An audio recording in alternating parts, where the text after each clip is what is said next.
Assalamualaikum warahmatullahi wabarakatuh. A'udzubillahi minasyaitonirrajim. Bismillahirrahmanirrahim. Alhamdulillahirabbil alamin. Allahumma shalli wa sallim wa barik ala nabiyyina Muhammad wa ala alihi washabihi ajmain wa man tabi'ahum bi ihsanin ila yaumiddin. Amma ba'd. Kita sambung pembicaraan kita mengenai tafsir Al-Qur'an, ya. Masih mengenai cara pentafsiran Al-Quran. Ini masih di dalam periode sahabat, ya. Karena pada masa itu masih ada ahlul kitab, ya, zaman Rasulullah bersama sahabat. Ya, masih ada ahlul kitab, ya. Jadi dalam pentafsiran terkadang ada dinukil pentafsiran ahlul kitab yang dibolehkan oleh Rasulullah SAW, ya. Sebagaimana Rasulullah SAW bersabda di dalam Sahih Al-Bukhari, ya, nomor 3461. Apa hadisnya, ya? An Abi Kabasyah an Abdillah bin Amr anna Nabiya sallallahu alaihi wasallam qala balighu anni walau ayah fahadithu an bani Israel wala kharaja wa man kadzaba alayya muta'ammidan falyatabawwa maqadahu minan nar. Jadi maksudnya telah diriwayatkan dari Abi Kabsyah dari Abdillah bin Amr, ya. Sesungguhnya Nabi SAW bersabda, balighu anni walau ayah, kata Rasulullah, sampaikan oleh kamu sekalian daripadaku walaupun satu ayat, ya, satu ayat Al-Quran. Ayat apa saja yang sampai kepada kamu, sampaikan dia kepada orang lain, ya. Jadi tidak boleh menyimpan ilmu tentang Al-Quran dan As-Sunnah. Kalau ada sampaikan, tapi sampaikan dengan baik dan benar, ya.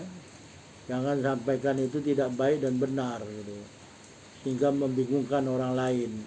Ini tidak boleh, ya. Fahadithu an Bani Israel, dan ceritakanlah, ya, dari Bani Israel, wala kharaja, dan tidak mengapa, ya. Tidak mengapa. Jadi bagaimana nanti cerita-cerita dari Bani Israel. Ini akan kita bicarakan pada kesempatan ini, ya. Wa man kadzaba alayya muta'ammida, dan barang siapa yang mendustakan, siapa yang berdusta atas namaku, ya, muta'ammidan, dengan sengaja, falyatabawa, maka hendaklah dia mengambil maqadahu, tempat duduknya, tempat tinggalnya, minan nar, ya, di an-nar, ya. Jadi jangan sembarangan kita menyampaikan, kita katakan ini dari Rasulullah, padahal Rasulullah tak pernah bersabda seperti itu. Jadi berhati-hatilah kalau seorang berdusta atas nama Rasulullah, padahal Rasulullah tidak pernah menyebutnya, tidak pernah mengiyakan atau mengikrar atau mentakrir, ya, tidak pernah menetapkan perbuatan tersebut. Dia kata Rasulullah mengatakan dan menetapkan perbuatan tersebut, maka dia berdusta atas nama Nabi SAW. Maka tempatnya adalah an-nar. Naudzubillah, ya. Jadi kata Imam Ibnu Katsir tentang hadis ini, ya, hadis-hadis yang boleh kita menceritakan tentang cerita-cerita dari Bani Israel, ya. Ini cerita ini hanya untuk mengambil kesaksian, ya, bukan untuk memperkuat pentafsiran, ya. Jadi tak boleh kita memperkuat pentafsiran, hanya untuk menjadi saksi. Misalkan contohnya, ada satu ayat kan yang mengatakan, ini sudah kita bahas sebetulnya di dalam video sebelumnya, ya, bahwasanya orang-orang kafir Makkah ini, musyrik Makkah, kafir Quraisy Makkah ini, tidak suka atau tidak menerima kerasulan Nabi SAW, Sehingga mereka mengatakan, kenapalah Allah mengutus kami Rasulnya itu dari kalangan manusia, bukan dari kalangan malaikat, ya. Ini jangan cari-cari alasan untuk mendustakan kerasulan Rasulullah SAW, ya. Jadi cari-cari alasan gitu, ya. Sehingga Allah mengatakan, tanyalah ya ahli ilmu, pasal wala dzikri, ya. In kuntum la ta'lamun, tanyalah apabila kamu tidak mengetahuinya mengenai para rasul sebelum Rasulullah, ya. Apakah mereka ini malaikat atau manusia gitu, ya. Nabi-nabi atau rasul-rasul sebelum Rasulullah betul malaikat. Tanya kepada Ahlul Kitab Bani Israel yang betul beriman. Jangan pula nanti ditanya Ahlul Kitab yang tidak beriman, kadang-kadang dia tidak menjawab dengan jujur. Tanya mereka yang beriman, apakah betul para nabi sebelum Rasulullah itu manusia atau malaikat. Jadi hanya sebagai kesaksian, ya, bukan untuk memperkuat pentafsiran. Jadi cerita Israeliat ini dibagi kepada 3 bagian, ya. Cerita yang pertama, cerita yang diketahui kesahihannya. Jadi betul-betul sahih cerita tersebut, ya. Sahih apanya cerita tersebut dan betul-betul benar gitu, ya. Benar, sahih dan benar cerita tersebut. Maka cerita yang demikian ini adalah sahih, ya. Cerita yang kedua, cerita yang diketahui itu dusta, ya. Dusta cerita tersebut. Cerita yang ketiga, cerita yang tidak diketahui kebenarannya dan tidak diketahui dustanya. Jadi tidak dipercayai dan tidak didustai dan boleh dihikayatkan, ya. Jadi untuk cerita yang ketiga ini secara umum cerita yang tidak ada faedah atau tidak ada manfaat padanya, ya. Jadi apabila dikembalikan kepada urusan syariat Islam, ya. Jadi kalau dalam syariat Islam ini tinggalkanlah yang tidak perlu, ya. Tidak ada manfaat, tidak ada faedahnya, ya. Karena Rasulullah pernah bersabda, ya,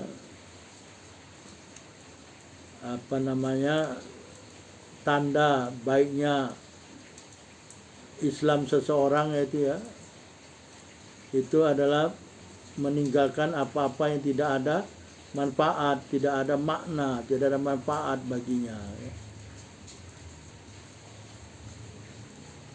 Tarku ala ma la ya'ni, ya. Jadi tanda baiknya Islam seseorang itu adalah tarku ma la ya'ni, dia meninggalkan apa-apa yang tidak ada manfaat baginya, ya. Jadi kalau cerita-cerita Islam ini tidak ada manfaat, tidak ada faedah, ya tinggalkan. Tidak perlu kita mengulur-ngulur waktu, menghabiskan waktu membahas, ya, masalah tersebut. Ini namanya pembaziran waktu, ya. Tak payah, tak perlu, tinggalkan saja seperti itu, ya. Jadi ulama Ahlul Kitab telah banyak berbeda pendapat tentang hal ini, ya. Dengan sebab demikian para mufasir juga berbeda pendapat. Jadi ada beberapa contoh, ya, yang kita bisa lihat cerita-cerita Israeliat yang ada di dalam Al-Quran. Ada kan dikisahkan oleh Allah tentang kisah-kisah Bani Israel, banyak kan. Termasuk kisah Nabi Allah Musa ini juga kisah salah seorang nabi dari Bani Israel kan, Nabi Allah Musa, ya. Yang paling terkenal ini kalau kita membaca surah Al-Kahfi, ya, surah tentang gua. Jadi ada nama pemuda-pemuda, ya, Ashabul Kahfi, ya. Ashabul Kahfi ini nama-nama pemudanya siapa gitu, ya. Nah ini dia nggak ada kan keterangan di dalam Al-Quran. Pokoknya Al-Quran mengatakan bahwasanya ada pemuda-pemuda kan, hanya disebutkan, ya, hanya disebutkan itu awal fityatu ilal kahfi kan. Hanya itu aja disebut fityah, pemuda-pemuda yang datang masuk ke dalam gua gitu ya, karena takut dibunuh oleh raja yang zolim. Mereka pemuda ini adalah orang yang beriman, sedangkan raja-raja tersebut, raja yang ketika itu berkuasa, dia akan membunuh orang-orang yang beriman ya. Ya siapa nama-nama pemuda ini? Ini kan nggak jelas ya. Jadi ini nggak perlu kita membahas lebih jauh. Yang perlu kita ambil iktibar ya. Iktibarnya aja orang-orang yang beriman ya. Dimatikan Allah sekian tahun, sekian ratus tahun ya. Kemudian mereka juga membawa anjing mereka ya. Terus ada orang coba-coba membahas apa warna anjingnya ya. Warna putih kah, hitam kah, kelabu kah.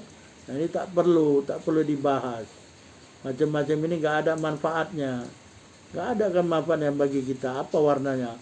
Warnanya hitam, kuning, ya, brown, ya, apalah itu.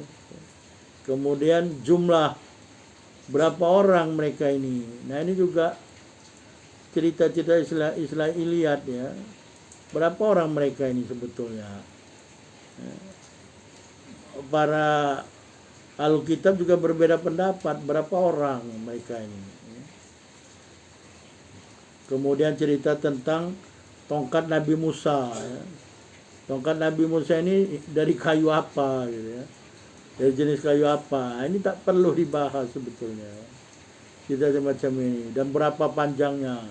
Apakah melebihi tingginya Nabi Musa? Ya. Dan bentuknya macam-macam lah. Yang kayak gini nggak perlu ya. Nggak prinsip di dalam Islam. Tidak ada manfaat, tidak ada faedah.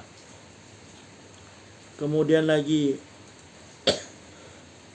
nama burung yang disembelih.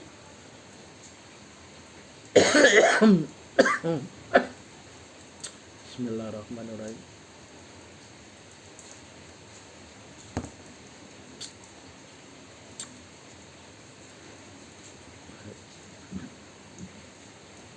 Kemudian kisah Nabi Ibrahim ya. Nabi Ibrahim menyembelih burung kan. Dia mengatakan memohon kepada Allah, menunjukkan kekuasaan Allah untuk menghidupkan yang sudah mati gitu ya. Kata Allah, ambillah burung ya. Nah ini apa nama burungnya? Burung apa yang diambil Nabi Ibrahim? Gak perlu ya. Macam-macam gini. Ada perbedaan pendapat ahli kitab juga ya. Burung apa sih yang diambil oleh Nabi Ibrahim? Ya disembelih kemudian diletakkan di gunung. Kemudian dipanggil oleh Nabi Ibrahim, datang burung itu. Hidup lagi ya.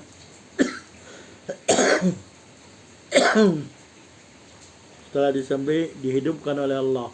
Ketika disuruh oleh Allah memanggil burung itu, datang burung itu. Nah ini apa burung tersebut ya?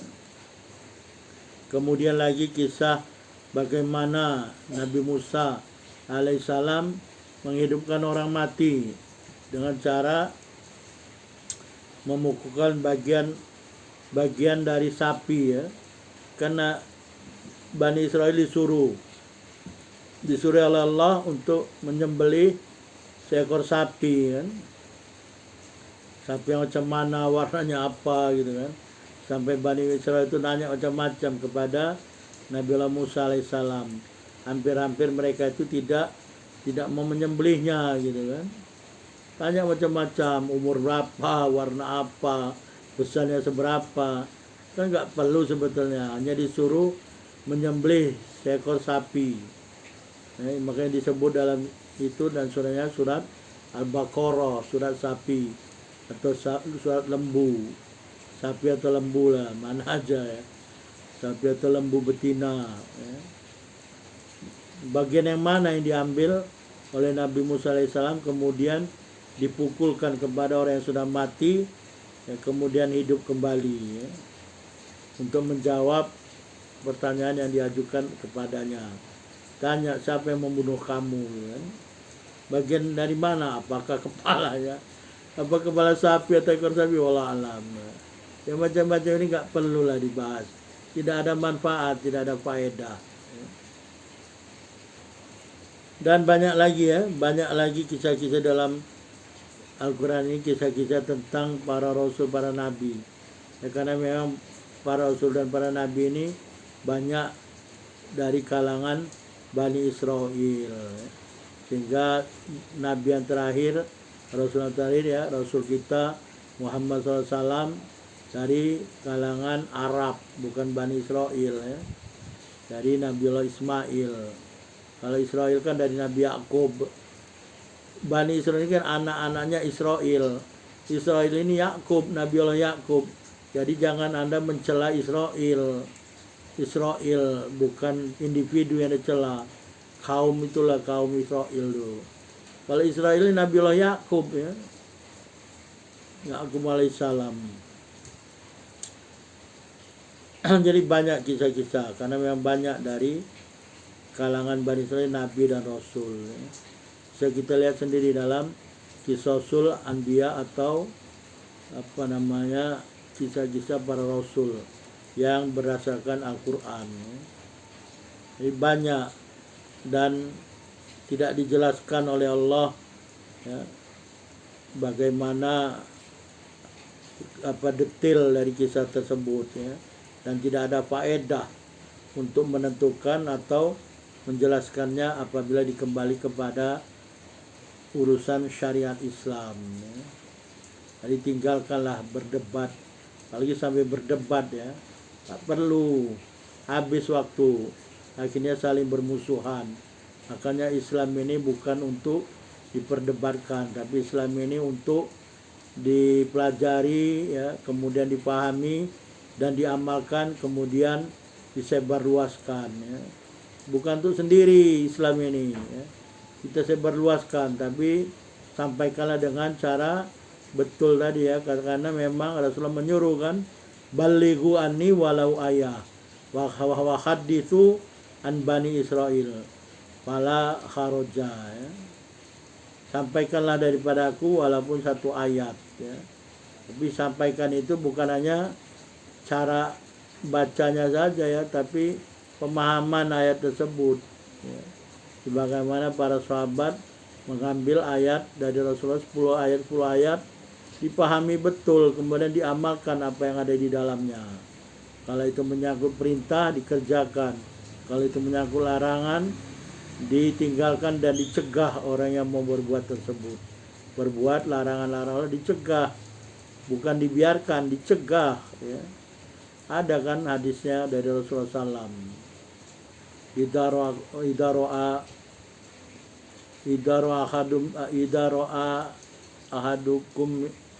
ahadum minkum ya, idaro ahadum minkum al munkaro falyughayyir biadih ya. Kalau melihat kemungkaran salah seorang dari kamu, maka ubahlah, cegahlah kemungkaran itu dengan tangannya. Fa'ilam yastati fabilisani dan seterusnya ya. Jadi kita kembalikanlah kepada urusan syariat Islam ya, tentang pentafsiran ini. Tidak perlu kita berdebat ya, tidak perlu kita sampai bermusuhan ya. Naudzubillah, karena memperdebatkan sesuatu yang tidak perlu, tidak ada manfaat, tidak ada faedah ya. Kita kembalikan saja kepada Allah dan Rasulnya ya. Kembalikan semua itu. Kalau memang ada manfaat, kita ambil manfaat tersebut. Kalau tidak ada manfaat ya, dan tidak ada faedah, tinggalkan perkara tersebut. Karena ini akan menunjukkan kebagusan dan keindahan Islamnya seseorang, meninggalkan sesuatu yang tidak ada manfaat baginya, baik untuk urusan dunia maupun urusan akhirat. Selanjutnya mengenai perbedaan pendapat ya, menukil perbedaan pendapat tentang cerita-cerita Israiliyat ya. Apa yang dibolehkan ya, menukil tentang perbedaan pendapat mengenai kisah-kisah atau cerita-cerita dari Bani Israel ya. Ya, yang akan kita ceritakan nanti adalah mengenai kisah Ashabul Kahfi dalam surah Al-Kahfi, surah ke-18 ayat 22. Bagaimana ayat tersebut dan bagaimana penukilan yang dibolehkan mengenai perbedaan pendapat tersebut, insya Allah kita sambung dalam kesempatan yang lain. Wallahu a'lam. Subhanakallahumma wa bihamdika asyhadu an la ilaha illa anta astaghfiruka wa atubu ilaik. Wabillahi taufiq wal hidayah. Wassalamualaikum warahmatullahi wabarakatuh.